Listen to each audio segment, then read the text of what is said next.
Hey everyone, welcome to the second Arkham video on my channel, and today we are going to be talking about some of the important keywords in Arkham Horror, the card game.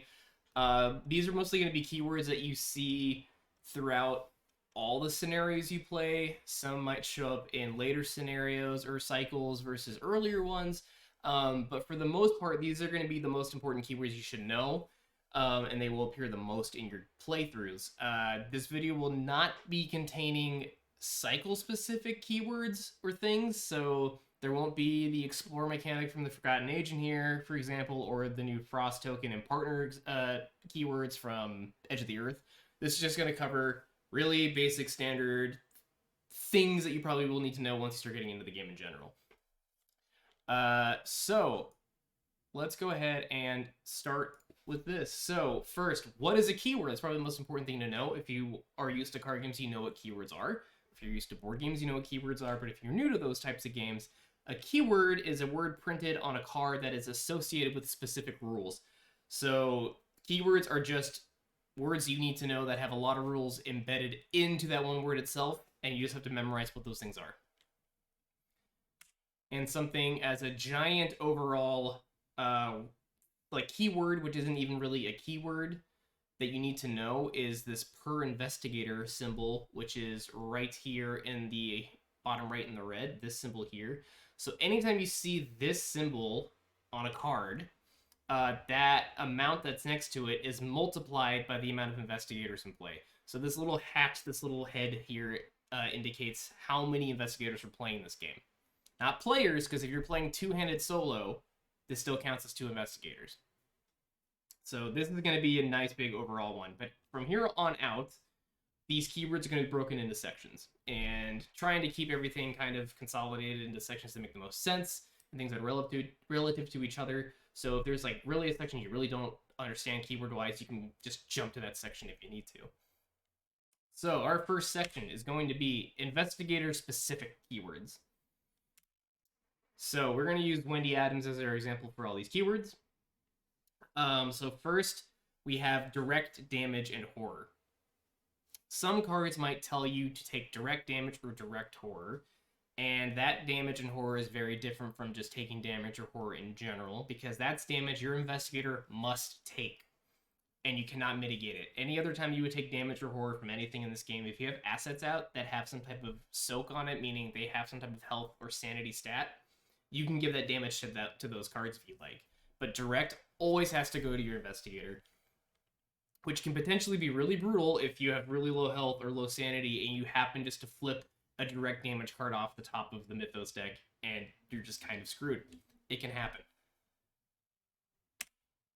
Going along with this direct horror and this direct damage, we have defeated.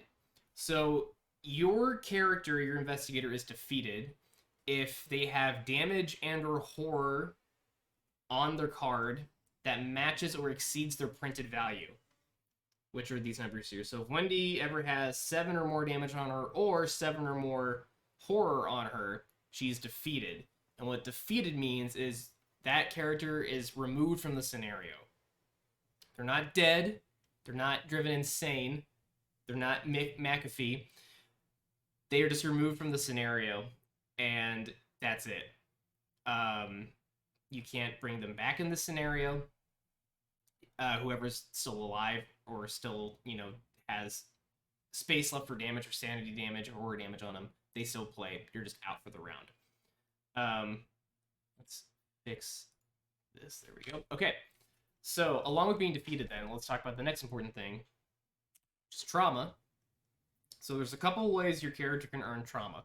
One of the ways they can earn trauma is by the way we just talked about. If you're ever defeated because you have damage or horror on your character that exceeds their damage or sanity thresholds here, they are defeated, and by whatever they're defeated by, they earn 1 trauma of that. So if Wendy is defeated by having 7 damage on her, she will then earn 1 physical trauma.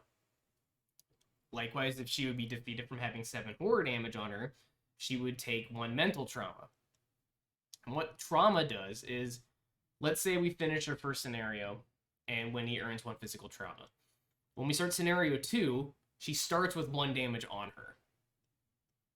Now, that doesn't mean that her health has dropped to 6 permanently. You just start with the damage. That damage can be healed, just like if you have mental trauma, that horror can be healed within the scenario. But every time that you are defeated by going over your health threshold or defeated by going over your sanity threshold, you will continuously earn trauma. So there's the chance you can earn multiple trauma on your character, which gets really rough for you when you're playing. So besides gaining this trauma while being defeated, you can also gain trauma from scenario-specific cards. So maybe you'll draw a card off the Mythos deck. Maybe you'll read something that will happen within the cycle. Maybe something happens in an interlude that causes your character to earn trauma somehow. It's really bad. It's really rough. It just weakens your character, but it's not the end of the world. You can get out of it. Remember, you can heal trauma off you within scenarios, but every scenario from that point on, you will start with that much damage or sanity damage on you. And the last thing to talk about with your characters is specifically being killed or driven insane. So we talked about being defeated, which is different than this. So being killed or driven insane is when you have an amount of trauma, not damage or horror, when you have an equal amount of trauma on your character that matches these thresholds. So if I have 7 physical trauma on Wendy Adams, she is killed. If she has 7 sanity trauma or mental trauma on her, she is driven insane. And what that means is your character is out forever, not just for the scenario. They are gone. And if you still have scenarios left before the cycle is finished, you have to pick a whole new investigator and build a whole new deck starting at level 0. So you could be 7 scenarios in, and right before the final scenario, your character is killed. You have to go into a final scenario with this level 0 deck, whereas your partner might have a deck with 35 XP in it. It's very rough. There might also be scenarios or situations within cycles that will tell you that, you know, you made this choice, you're just dead. You made this choice, you're driven insane, and your character's gone. You can pick someone else. It can happen. It's not too common, but it can happen, and it's really rough when it does. So, let's jump into our next section. Going from Investigator Specific, let's jump into what's the most important about your character, which is your deck. So let's talk about some deck building keywords that are important. So first, we're going to talk about unique.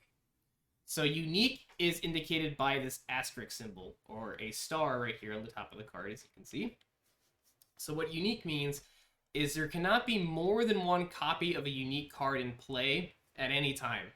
So, for example, if I have 2 Dr. Milan Christophers in my deck, and they're both in my hand, I can't play both. I can only have one Dr. Milan out. Likewise, let's say me and a friend are playing together, and we both have Dr. Milan in our decks. I have mine out. My friend can't play his Dr. Milan until mine is removed from the field somehow.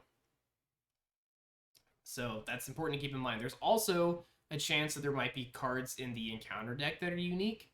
So if there's a card that's already out in play and you draw another card off the Mythos deck that happens to be a unique card that's already on the board, you just discard it. You got a really lucky draw for that Mythos pull. Yeah, just keep in mind, unique. Only one of that card can be out on the field anywhere. Next, Myriad. So Myriad is cool. So typically in Arkham, you can have 2 copies of a card in your deck that share the same name. So Myriad lets you break that rule slightly, where you can have up to 3 copies of a Myriad card in your deck, and it's indicated right here by the Myriad keyword. So this Solemn Vow, there's 3 copies available. You can put all 3 in your deck. You don't have to. You can pick to put 3 in, just 2, or even just 1. The thing that's special about Myriad cards when you want to upgrade, when you have experience, is experienced Myriad cards, you don't have to pay for each copy. Like, let's say, for example, level 1 Magnifying Glass. It's a normal card. You can only have 2 in your deck. They're level 1. So you have to spend 1 XP per Magnifying Glass you want in your deck. So if you want both, spend 2 XP. Whereas Myriad, if let's say there is a level 1 Solemn Vow, it's a Myriad, you don't have to pay 1 XP, and you can include as many copies as you want of Solemn Vow in your deck, up to 3 copies. So you get some value out of it, which is great. The only negative thing about it is it takes up 3 slots in your deck, which can be hard when you're deck building. So now we have something on the opposite end. So now we have exceptional. So you can see it's indicated right here as well. So normally you can have 2 cards in your deck. Myriad lets you have up to 3. Exceptional, you can only have 1. You can only have 1 copy of that exceptional card in your deck. And not only that, they are usually very powerful, which is why you can only have 1 of them. And they also are very expensive. So these cards cost double the XP as their printed level. So double is a level 4 card, which normally would mean you spend 4 experience to put in your deck. But because the card is exceptional, you have to double this. This card costs 8 experience to put into your deck. It's very expensive, but the ability is very good. So remember, costs double the experience as the level, and you can only have 1 copy of that card in your deck. You can have multiple exceptional cards in your deck, but they all have to have a unique name. Next, we have permanent. So permanent cards are indicated by this keyword right here. And when you purchase these cards, either when you're deck building, there's some level 0 permanents, or when you're upgrading, they always start in play, and they do not count towards your deck size. So if I have a 30-card deck, say I'm running Zoe, and I can only have 30 cards in my deck, and I want to buy a Charisma, which lets me have an additional ally out, so I could have, a Guard Dog and a Beat Cop out, for example, at the same time, instead of just 1. I can buy this for 3 experience, and it doesn't count against my deck size, so I still have 30 cards in my deck, and this starts in play. So from now on, I can always have 2 allies out. They're really good. Permanent cards are great. And unlike exceptional, you could have multiple copies of this. So I could have 2 copies of Charisma, and I could have 3 allies out. It's really good. They're really good. So bonded is probably going to be the weirdest one. So the way bonded cards work is there is a card that I'll call the host, just for the lack of a better term, and then you have the actual bonded cards themselves. So in this example, Miss Doyle is our host card, and Hope, Zeal, and Augur are our bonded cards, as you can see indicated by the bonded keyword here. So when you would buy Miss Doyle, she goes into your deck, but the bonded cards go outside out of play.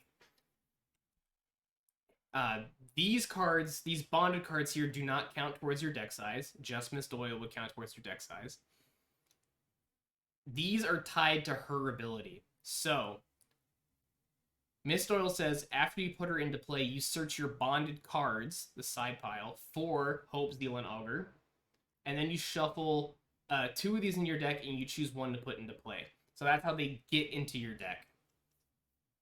Bonded cards will also typically give you a condition for how these cards leave your deck. So when Miss Doyle leaves play, find each of those assets, even if they're out of play, and remove them from the game, so they're gone again. But if you get Miss Doyle back out, they get shuffled back in. So just keep that in mind. These bonded cards don't have a level, they don't cost you any XP, just the host card costs you XP. And then after the host meets a condition, then the bonded cards either get shuffled in your deck, put into play, put in your hand, whatever it says on the card. Now, let's go into actual player cards. So that was just about things to look out for while you're deck building. And these are going to be more for things like while you're playing the game and making some other decisions while you're deck building as well.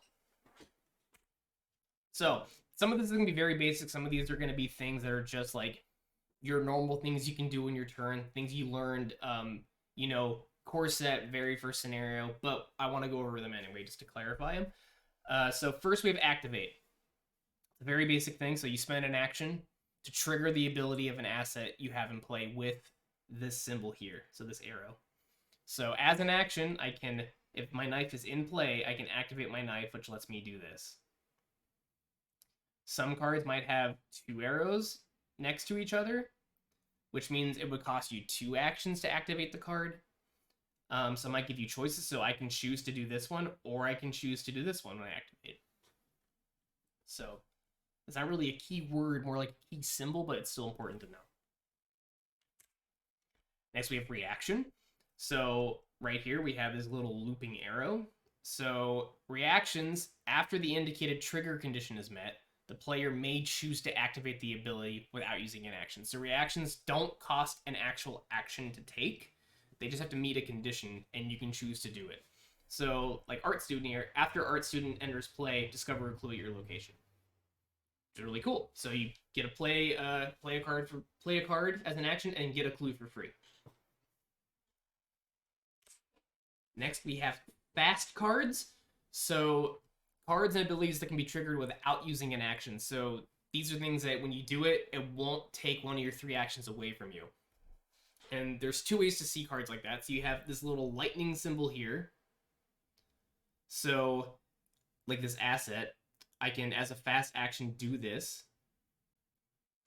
And then this event here just says fast on it. So something that's important to know between these two is assets. If they have a fast trigger like this, you can only activate this on your own turn.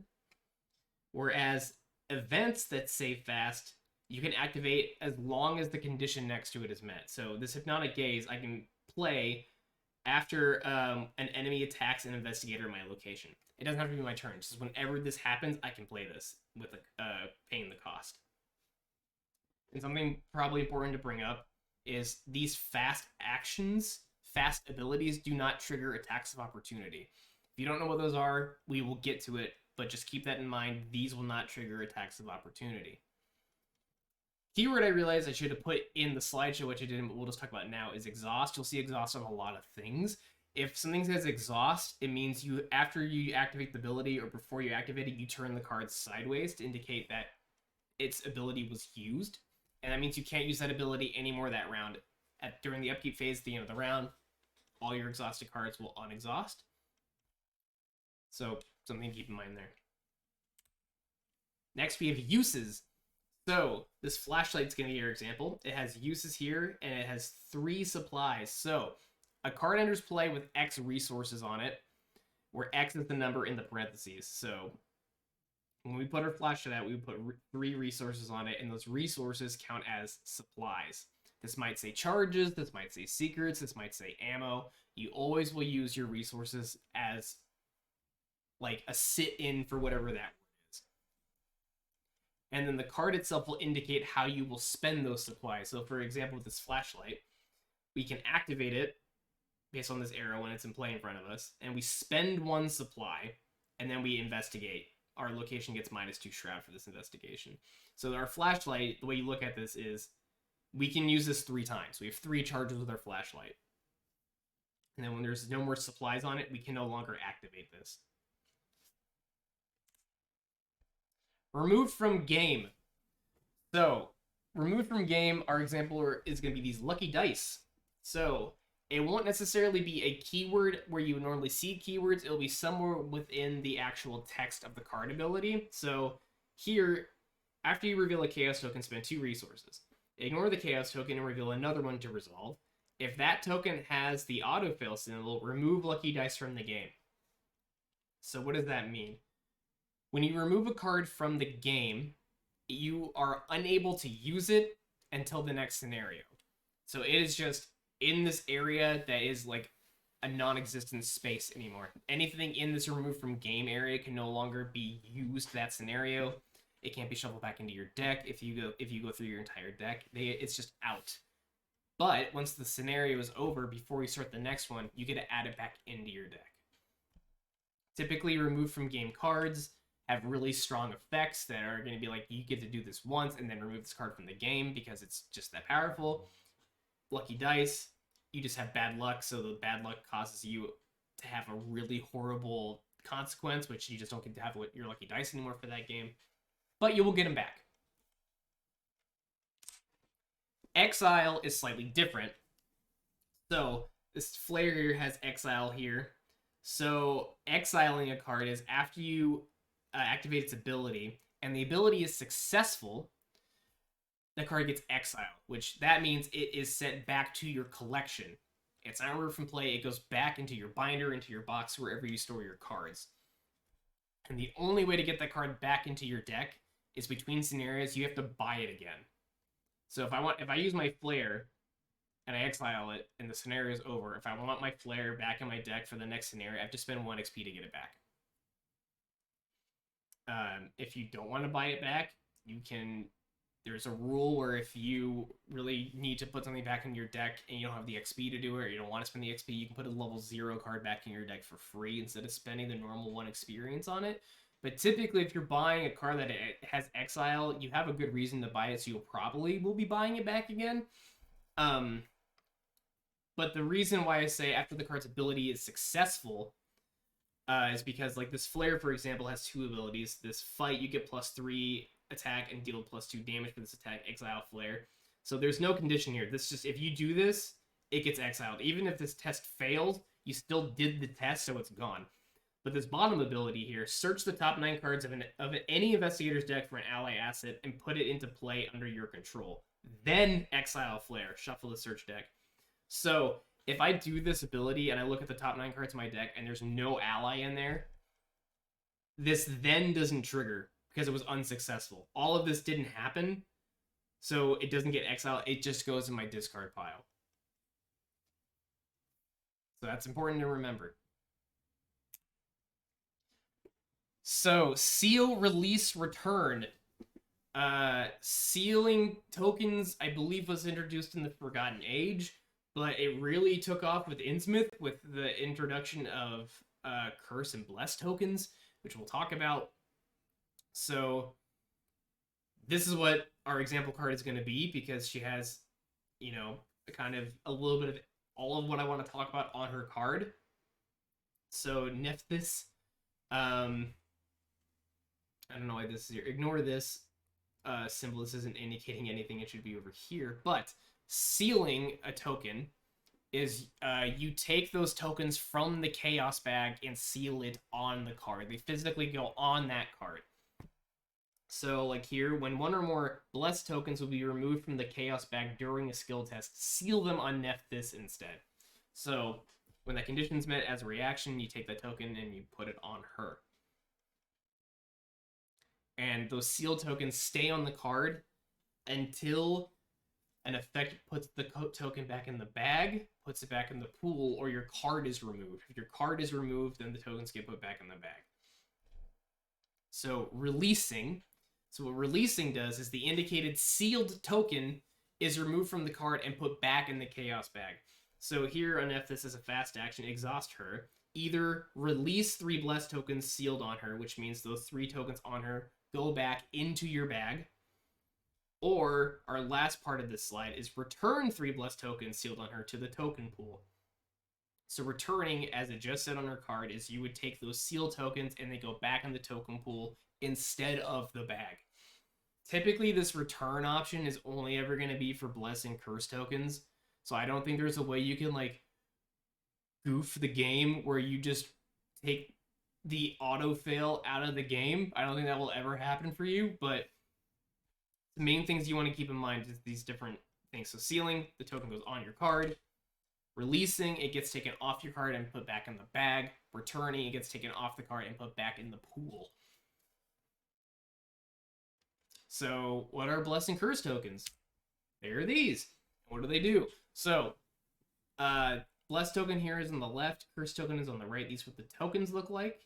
But down here on Spirit of Humanity, this is what the in-game symbols look like. This is your Bless token, and this fire here is your Curse token. So some cards may be adding Bless or Curse tokens to your Chaos bag. This is Innsmouth stuff, so if you don't have the Innsmouth cycle, you don't need to worry about this yet. But what do? So Bless tokens, if you draw a Bless token out of your Chaos bag, it gives you +2 to your skill test, but then you have to draw another token after it. And if you draw another Bless token, you get another +2, but you have to draw another token after that too. And then Curse tokens are the opposite. If you draw a Curse token, it gives you a -2 for your skill test, and then you have to also draw another token out of the bag. And if that next token is also a Curse token, you have to draw another one.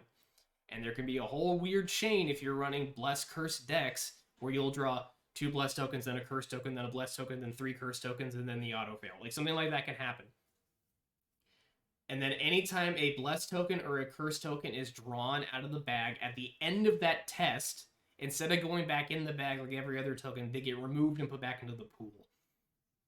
So these are temporary things. So Bless tokens give you a temporary boon, potentially, to your skill test, and Curse tokens are typically used as a consequence to activating a very powerful card. You put a curse token into the bag that can potentially hurt you later. But at least all these are going to be, for the most part, a one-time thing. Draw that curse token out of the bag, you get a -2 on that one test, but after that test is over, it gets removed from the bag. You won't have to see it again. Unless it gets added back in somehow. Cool. So, this is probably going to be the biggest section, which is enemies, because there are some really weird enemy keywords, and the interactions are potentially strange. So we will go through these probably in slightly more detail just to make sure everything is clear. So, first off, like I mentioned before, we will first bring up what an attack of opportunity is, because this is probably the biggest thing. Ignore this spawn being circled. But an attack of opportunity, or as what we'll say from now on is an AOO, is if you are engaged with an enemy and you try to do any action except fight it, evade it, parlay, or resign, you try to do any other action but those four, it will trigger an attack of opportunity against you before you get to do that action. So what does that mean? Let's say this Icy Ghoul is engaged with me, but I really want to play a gun to help me kill it. I can play that gun, no problem. I would pay the cost of the gun first. You always pay the cost first, and then the AOO would happen. And what would that mean is I would get immediately attacked by this Ice Ghoul. I would take 2 health damage and a sanity damage. But after that attack happens, if I'm still alive, I can then continue on with the action I wanted. So my gun gets put into play then, and now my gun's available to me. It's pretty much it. So, you know, if you want to move, even like if I want to move from a location and there's an enemy engaged with me, I can take that move, but before I move, this thing is gonna hit me. Then I'll move to that location, and this guy's still gonna be on me because he's engaged with me. But the important thing to remember is your fast abilities do not trigger AOOs. I played this wrong. Me and my friend, the first time we were playing Arkham, we did not know that, and we were just taking unnecessary hits for things we shouldn't have been taking hits from. So if anything from this video, remember that fast abilities do not trigger attacks of opportunity. Next is spawn. So when you would go into the Mythos phase and you have to draw your token or your card off of the Mythos deck, the encounter deck, and you draw an enemy, typically that enemy you draw is immediately engaged with you and put in your threat area. However, if an enemy has spawn on it, like this Icy Ghoul does, instead of automatically engaging you because you drew it, it is put into the location specified after spawn. So I drew this Icy Ghoul. Let's say I'm in the basement. I draw, or not the, let's say I'm in the attic. I'm in the attic and I draw this Icy Ghoul. I don't get it. It gets immediately put into the cellar. So it could potentially be good. Maybe I don't want enemies on me, and now this thing is somewhere else and I don't have to worry about it. But let's say your friend was in the cellar when you drew this and it spawns there. Now you just gave this enemy to your friend. So it could be bad. So that's the main thing to keep in mind. If an enemy says spawn on it, you don't put it in your threat area. You put it in the location that's indicated after spawn. But, you know, if you are in the location that's the spawn location, like if I was in the cellar when I drew this, then I would get it. Next, we have Hunter. So, Hunter is going to be a pretty common keyword. And what Hunter does is, during the enemy phase, if this ready enemy is not engaged with anybody, and there's no investigators at their location, the enemy will take the shortest route to move towards the nearest investigator. So let's say, you know, this Clover Club pit boss is in a location and we are 2 spaces away, me and my friend. During the enemy phase, he would move 1 location towards us, so he would now be 1 space away from us. But if you're engaged with a hunter enemy, they won't move, they'll stay with you. Or if a hunter enemy is exhausted, they won't move at all because they're exhausted. And they will always take the shortest route. If, let's say, there's an example where the hunter enemy is 1 space away from you and your friend, but you're in different locations. So let's say he's in the middle and you're up here and your friend is up here, it has two choices it can make. You get to pick where it goes, which is good. So, if the investigator is equidistant away from a hunter enemy and it doesn't have any other condition on it, you can pick which direction the hunter enemy is going to go. Which leads us to prey. So prey, if the enemy has a choice of which investigator to engage, pursue, fight, it will target its prey. So, for example, this ravenous ghoul. Let's say somehow, me and my friend are both in the same location, and one of us exhausted this ravenous ghoul during that round. When it unexhausts, typically if you have two people at the same location, you can pick who's going to take that ghoul. But in this case, you don't get that choice. Whichever one of the two of you has the lowest health remaining, it's going to go to you no matter what. Which puts us back to this pit boss here. This has Hunter, but it also has Prey, highest book. So let's go back to that example of Hunter pit bosses in the middle. I'm up here, my friend's up here. How I said that normally that Hunter, since it's equidistant away from both of us, we could pick who's going to take it. In this case, this is Hunter or Prey, highest book. So let's say I'm playing the Seeker and I have the highest book stat, and it's equal away from both of us. It would have to go to me. We don't get the choice anymore because I'm meeting its prey requirement. It would go to me. Aloof. So aloof is insanely annoying, but sometimes it's a blessing, but mostly it's annoying. So what aloof does is if you draw an aloof enemy or you go into a location with an aloof enemy, they do not automatically engage you. They just hang out in the same room as you, and they're just there to be annoying. So these whippoorwills, they have aloof, and they just stay in a location with you, and as long as investigators are in the same location as the whippoorwills, you get -1s to all your stats. So they just hang out to be a nuisance. And the most annoying part about them is if an enemy is aloof, you cannot attack them unless you're engaged with them. So you can't, if they're exhausted even, like if someone pulled these onto them and then exhausted them, they can't attack them if they're exhausted in the room and they have aloof. I actually have to be engaged with this guy to attack it. So basically aloof enemies potentially waste a whole action because you have to just get them on you to even do anything about them. Retaliate. So an enemy has retaliate if they're engaged with you and they're not exhausted, and you attack them and your fight attack fails. Let's say I drew something out of the bag, which made my fight a 2 versus this goes 3. Normally, you just lose the test and that's it. But an enemy with retaliate, if you fail a fight test against it, they immediately hit you back. So it would hit me for, this 1 health. And the thing with that then too is if they hit you during a retaliate, they don't exhaust. So normally during the enemy phase, if an enemy attacks you in the enemy phase, after they do their attack, they exhaust off of you. But in this case, they just stay ready and they can hit you again with another retaliate if you miss.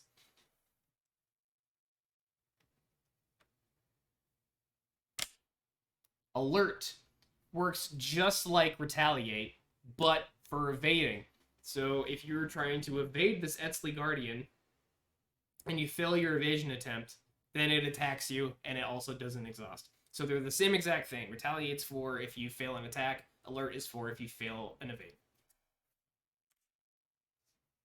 Victory. So this Icy Ghoul has victory 1 on it. What does that mean? If you defeat an enemy with victory X, any number there, even 0, once you defeat it, it goes into your victory display. So your victory display is an area just outside of the game where at the end of your scenario, all the cards in your victory display are added up based on their victory number here, and that's how much experience you get at the end of the scenario. So killing things with victory on is really good for you because you get a buff of your deck later because of it. And likewise, this is going to be the one weird one in this section. Locations can also have victory on them. So this attic has victory on it. So how do you get this experience? The way location victory works is by the end of the scenario, if this location has no clues on it anymore, then it gets added to the victory display at the very end of the scenario to help you count up how much XP you got. So end of the scenario, this attic has 0 clues on it. When we go look at the victory display, we can move this into the victory display and count it for the experience. Just keep in mind, only at the end of the game. You can't mid-scenario just get rid of the attic. It's still going to be in play. You don't do locations until the very end of the game. So, we got 2 more enemy keywords, and these 2 are the weirdest ones. So, first we have massive. So this experiment is massive, indicated here. So a massive enemy is engaged with every investigator at that location. It does not go to an individual investigator's threat area. It always stays on the map in the location where it is, even if it's engaged with somebody. It never goes off of the map. If you would move in a location with a massive enemy, if you move out of that location, it doesn't go with you because it's not in your threat area. It stays where it is. But it would hit you with an attack of opportunity. Because it's not in your threat area, it doesn't mean it doesn't get attacks of opportunity. So if I'm in the room with this thing, and I try to investigate that room, before I would investigate it, I would get hit for 2 health and 2 sanity. Only the investigator doing the action gets hit with the AOO. So if I had a friend in there and I went to investigate, he wouldn't also get hit. Only I would get hit. Likewise with this, if I would try to attack this massive enemy in a location with a fellow investigator and I miss, I wouldn't hit my friend. Like how normal rules in the game are. If I would try to attack an enemy that my friend is engaged with and I miss that attack, I hit my friend instead. Massive enemies don't work that way. So you can try to swing as much as you won't hit your friends. And then during the enemy phase, then when this would attack, it hits everyone in that location. So if me and my friend are both here, it would hit both of us. We can pick the order that happens in, but it would hit both of us still, and it's really rough. And then anyone can evade it then too. So if someone evades a massive enemy, it gets exhausted, and then everyone in the room is no longer engaged with the enemy. And lastly, the most convoluted one and the weirdest one, and I hope I explained it correctly, is swarming, or swarming X. So what swarming does is when a swarming enemy has this ability here, it says add 1 swarm card. So what the swarm is, it's cards that get taken from the top of your deck and put underneath that enemy. And that's part of the swarm. And we'll call this guy the host. So any card under it as a swarm is for the most part, an exact copy of this. So the swarm underneath it also has 3 attack, also has 3 health, and also has 3 evade. And it also has aloof. So if you want to kill this ancient Zoog and it has swarms under it, you cannot kill the host until you kill all the swarms underneath it. When you attack this thing, you're attacking each piece individually. So if I attacked a swarm of ancient Zoog underneath it, let's say I did 4 damage to it, I would kill 1 swarm. I'd have 1 damage, then I could float to another swarm underneath it. Or if there's no other swarms left, I can put that 1 damage onto the Zoog itself. So your damage can carry over to help you mitigate killing the swarms off one at a time. And then once you kill a swarm, because it's your card, or let's say it's your friend's card, that card gets put back to the bottom of that investigator's deck. Whoever owns that card, it goes to the bottom of their deck. And then when you try to evade a swarm, you evade the entire unit. You don't have to evade each swarm individually and the host. You just say, I'm going to evade this ancient Zoog's whole thing, and as long as you pass evasion 3, all the parts of it are evaded. The bad part, though, is during the enemy phase, they would all attack you individually. So if I'm in a room with an ancient Zoog with 2 swarms underneath it, I would get hit 3 times total by all of that. I think that's clear. Swarming is by far the weirdest one. I haven't done the cycle, I haven't done Dream Eaters yet, where this swarming thing really takes place, and I've only done War of the Outer Gods, which has swarming in it. And it's terribly annoying and hard. But I hope that is relatively clear.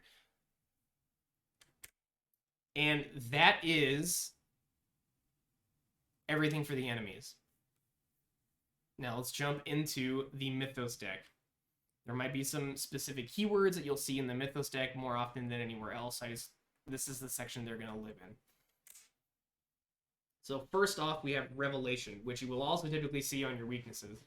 But what Revelation is once that card is drawn, all the following after the Revelation keyword has to occur right away. So once Hunting Shadow is drawn, this immediately happens. You must either choose one, spend 1 clue, or take 2 damage, and it has to happen. If you draw your weakness off your deck and it has Revelation, immediately put it into play and do what it says.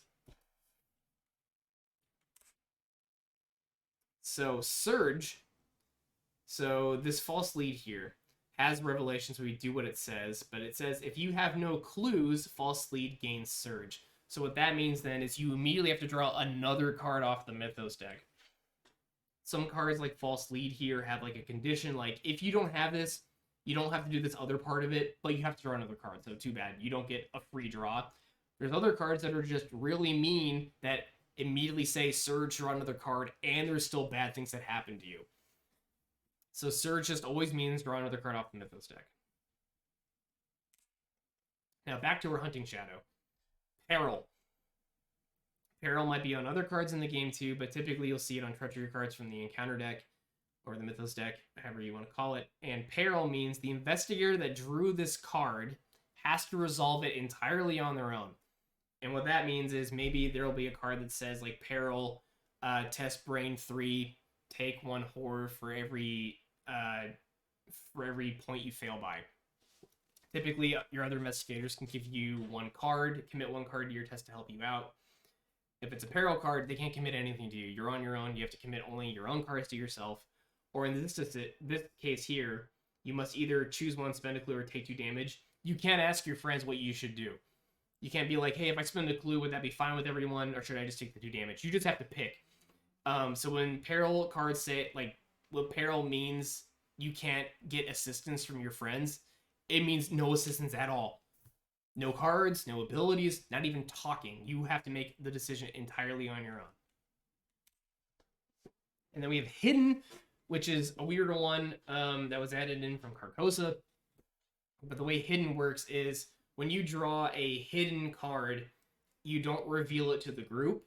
It goes into your hand secretly, and you cannot tell anyone at the table what you drew or what it does. So Whispers in your head, Dismay. Peril, so you can't have any help. Hidden goes into your hand. Revelation, secretly add Whispers in your head, Dismay to your hand, and then has an ongoing effect while it's in your hand. You cannot commit skill cards to skill tests. So your friends might be wondering, why aren't you helping us out with tests? And you have to go, I can't because of a thing. And the only way you can get rid of these cards in your hand is from the ability on the card. So this card here says, I can spend 2 actions to discard this. It's pretty brutal. You almost waste an entire turn just to get rid of it. And that's going to be it for this video. Campaign specific, there's a slide here for it. If there's interest, I can make a campaign specific section that will go over all of the weird, unique things that only happen in like the Forgotten Age, or only happen in Edge of the Earth, or only happen in Innsmouth, and we can go over those in a separate section. But I hope this helps you out learning the game, helps you learn some keywords, helps you internalize some keywords. And if there's any questions or I missed something, if there's a keyword I didn't talk about that I should have talked about, or if I explained something incorrectly or not clearly, please leave a comment below. I want to chat through this and make sure everything is clear and makes sense for everyone. But thank you for watching, and I hope you have fun getting lost in the Mythos. Bye.